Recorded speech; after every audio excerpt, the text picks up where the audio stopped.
ओडिशा के लोकप्रिय मुख्यमंत्री श्रीमान मोहन चरण मांझी जी, मेरे मित्र और मोदी जी की मंत्रिपरिषद में मेरे साथी श्रीमान धर्मेंद्र प्रधान जी, उप मुख्यमंत्री ओडिशा श्री केवी सिंह देव जी, उप मुख्यमंत्री ओडिशा बहन प्रबर्ती परिदा जी, यहीं के लोकप्रिय सांसद श्रीमान भर्तृहरि मेहताब जी, मेरे साथ दिल्ली से आए हुए श्री गोविंद मोहन जी, गृह सचिव भारत सरकार, श्री प्रवीण रंजन जी, CISF महानिर्देशक, आज की भव्य परेड में हिस्सा लेने वाले सभी जवान और देश भर के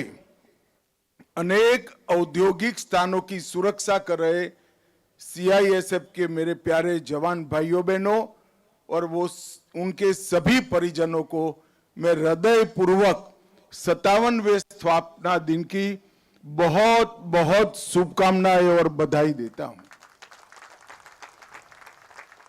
आज 56 बस पारित कर CISF इस मकाम पर जब पहुंची है तो 57 का आंकड़ा ये सिर्फ आंकड़ा नहीं है। औद्योगिक सुरक्षा के क्षेत्र में शून्य से शिखर तक के एक कर्तव्य परायणता के प्रदर्शन करते हुए एक पुरुषार्थी यात्रा की गाथा है। यह देश की कल्पना, इस देश के अर्थतंत्र की मजबूती की कल्पना और इस देश को दुनिया का सबसे बड़ा अर्थतंत्र बनाने की संकल्पना औद्योगिक विकास के बगैर नहीं हो सकती। और औद्योगिक विकास को सुरक्षित वातावरण देने के लिए जरूरी है राष्ट्रीय स्तर पर एक इंडस्ट्रियल सिक्योरिटी फोर्स की। और मुझे बहुत आनंद है कि इस 56 सालों में CISF ने न केवल अपनी स्थापना के उद्देश्यों को सिद्ध किया है, इसके साथ साथ हर प्रकार की चुनौतियों से सीखते हुए समय के साथ अपने आप को बदलने का प्रयास भी किया है। उन्होंने आधुनिकता को भी अपनाया है और परंपराओं को भी जीवित रखा है। वीरता, त्याग, बलिदान, भारत के समृद्ध इतिहास की जो परंपरा है, इसके साथ एकाग्रता को भी इन्होंने जोड़कर आधुनिक हथियारों से लैस होकर हर प्रकार की चुनौतियों का सामना करने का जज्बा CISF ने दिखाया है। मैं आज इस मौके पर CISF के सभी जवानों को हृदय पूर्वक बहुत बहुत साधुवाद देना चाहता हूं। मित्रों, अभी मैंने परेड देखी। मैं सभी बल की स्थापना दिन की परेड में प्राय जाने का प्रयास करता हूं और उसको बारीकी से देखता भी हूं। आज मैं CISF की परेड का भी निरीक्षण कर रहा था और परेड के सामने से खुले वाहन में गुजर भी रहा था। दोनों वक्त दृढ़ता को कम करे बगैर आपके चेहरे की मुस्कान इस बात की द्योतक है कि आप सिविलियन क्षेत्र में काम करने वाले सुरक्षा बल हैं। और मुझे बहुत आनंद है। सुरक्षा बल का एक स्वभाव होना चाहिए। जो सीमाओं की सुरक्षा कर रहे हैं उनका एक स्वभाव होना चाहिए और देश की सीमाओं के अंदर जो सिविलियन क्षेत्र में अलग अलग प्रकार की सुरक्षा का काम करते हैं उनका स्वभाव होना चाहिए। मैं हृदय पूर्वक CISF के इस प्रोफेशनल अप्रोच को बहुत हृदय से बधाई देना चाहता हूं। मित्रों, भारत के औद्योगिक विकास की संकल्पना CISF के बगैर हो नहीं सकती। चाहे हवाई अड्डे हो, चाहे बंदरगाह हो, चाहे हमारे वाइटल इंस्टॉलेशंस हो, चाहे बड़ी औद्योगिक इकाइयां हो, सीआईएसएफ हमेशा राष्ट्र की ढाल बनकर मजबूती से खड़ी है।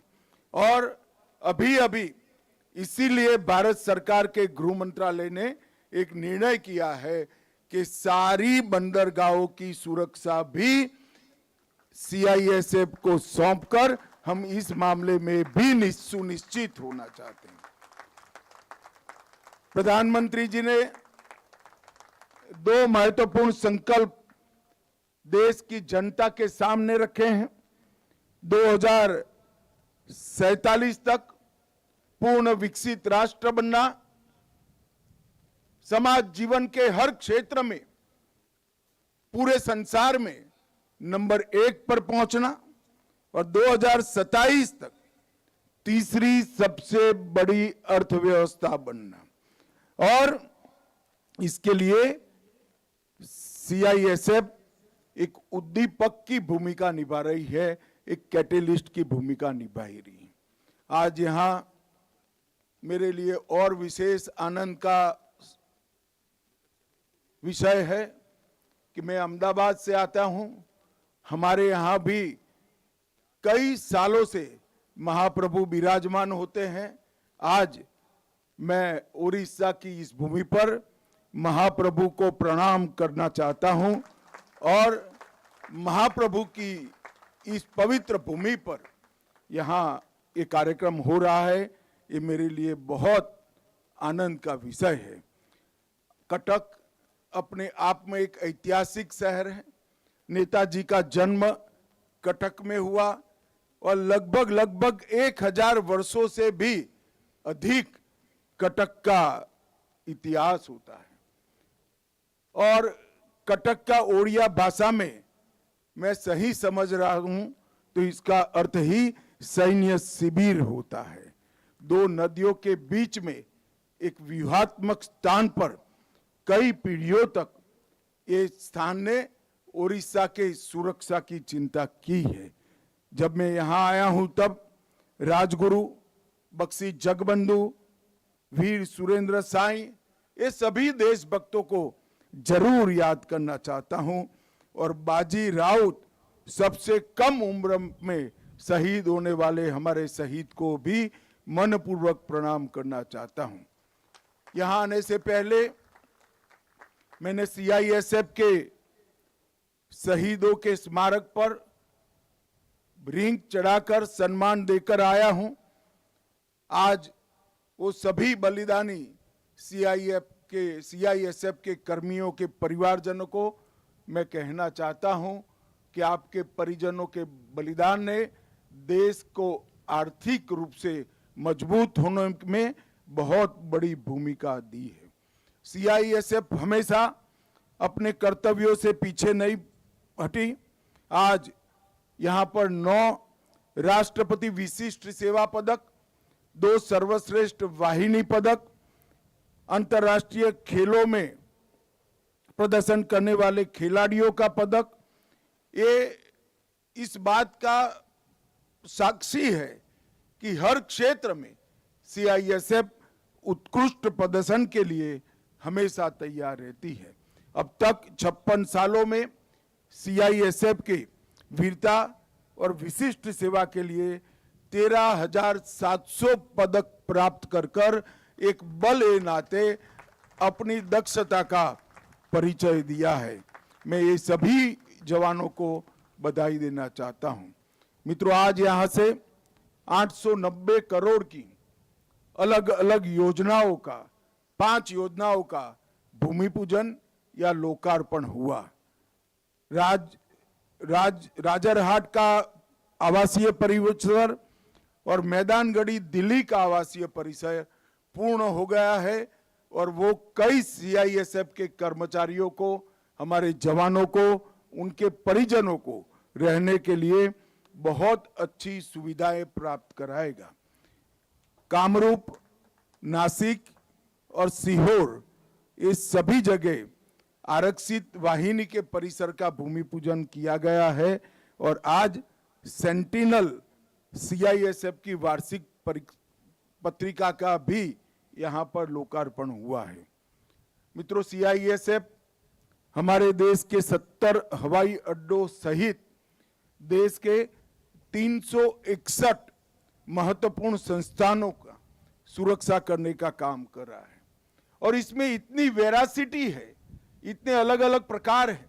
कहीं तो आप सरदार पटेल के भव्य स्मारक की भी सुरक्षा कर रहे हो, कहीं पर लोकतंत्र की सबसे बड़ी पंचायत ऐसे हमारे संसद परिसर की सुरक्षा कर रहे हैं, और कहीं पर कोई बांध या क्रिटिकल रेलवे इंस्टॉलेशन की भी सुरक्षा कर रहे हैं। ये सभी अलग अलग प्रकार की सुरक्षाओं के साथ अब हमने बंदरगाहों की सुरक्षाओं को भी जोड़ने का काम किया है।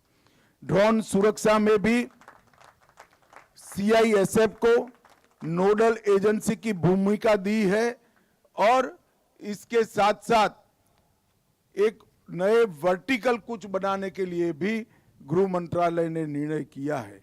मित्रों, आज मैं यहां पर आया हूं तब कार्यक्रम के माध्यम से देश की जनता को बताना चाहता हूं, कर्तव्य भवन, सेवा तीर्थ, नोएडा अंतर्राष्ट्रीय हवाई अड्डा, नई मुंबई हवाई अड्डा, लेंगपुई हवाई अड्डा, जवाहरपुर ताप विद्युत परियोजना, भांकड़ा बांध परियोजना, एचपीसीएल राजस्थान रिफाइनरी परियोजना, तलाईपल्ली कोयला खनन परियोजना, ये सभी नए स्थान हैं जो विगत एक साल में सीआईएसएफ को सुरक्षा के लिए सुपुर्द किए गए हैं।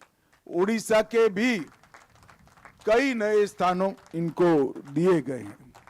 अब पोर्ट सिक्योरिटी संभालने के बाद इस देश की बहुत बड़ी समुद्र सीमा में आए हुए हमारे आर्थिक समृद्धि के कारण ऐसे हमारी बंदरगाहों की सुरक्षा भी यहां पर आ जाएगी।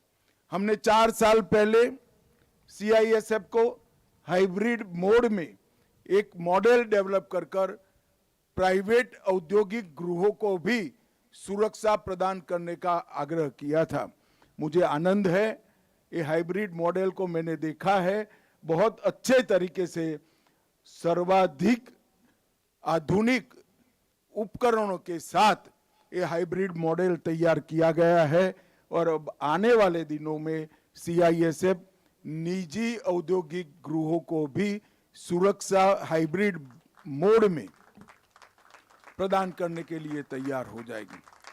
मित्रों, नरेंद्र मोदी सरकार का एक संकल्प है कि 31/3/2026 को हम इस देश को नक्सलवाद से मुक्त कर देंगे, और उसमें भी सीआईएसएफ का बहुत बड़ा योगदान है। उड़ीसा हो, छत्तीसगढ़ हो या तेलंगाना हो, सभी जगह पे सीआईएसएफ ने नक्सल अभियान के उन्मूलन में एक प्रकार से अपनी भूमिका निभाई है।